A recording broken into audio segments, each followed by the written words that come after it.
တကြီးရွယ်ကိုစောင့်ရှောက်သူဖြစ်အလုပ်လုပ်ကင်မဲ့သူတွေအတွက်အင်တာဗျူးမေးခွန်းနဲ့အဖြေတချို့ကိုမျှဝေပေးကြပါတယ် Can you tell me about yourself? မင်းအကြောင်းငါ့ကိုပြောပြနိုင်မလား Good morning, ma'am. My name is Kin Kin. မင်္ဂလာနံနက်ခင်းပါကျမနာမည်ကတော့ခင်ခင်ပါ I have 4 years of experience as an elderly caregiver in Myanmar. ကျမမြန်မာနိုင်ငံမှာတကြီးရွယ်ကိုပြုစုစောင့်ရှောက်သူအဖြစ်အတွေ့အကြုံ၄နှစ်ရှိပါတယ် I took care of a grandmother, helping her with feeding, bathing, medicine, and daily activities. ကျမအဖွားတယောက်ကိုပြုစုစောင့်ရှောက်ရပါတယ်သူမကိုအစားအစာကျွေးမွေးရပါတယ်ရေချိုးပေးရပါတယ်စီးတိုက်ပေးရပါတယ်သူမရဲ့နေ့စဉ်လုပ်စရာတွေကိုလည်းကူညီဆောင်ရွက်ပေးရပါတယ်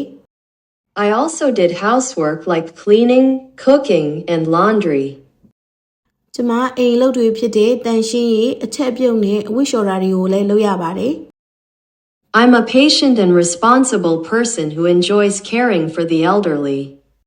ကျမစိတ်ရှည်တီးခံပြီးတော့တာဝန်တည်တတ်တဲ့သူတူပါတကြီးရွယ်တွေကိုပြုစုစောင့်ရှောက်ခြင်းကိုလည်းနှစ်သက်ပါတယ်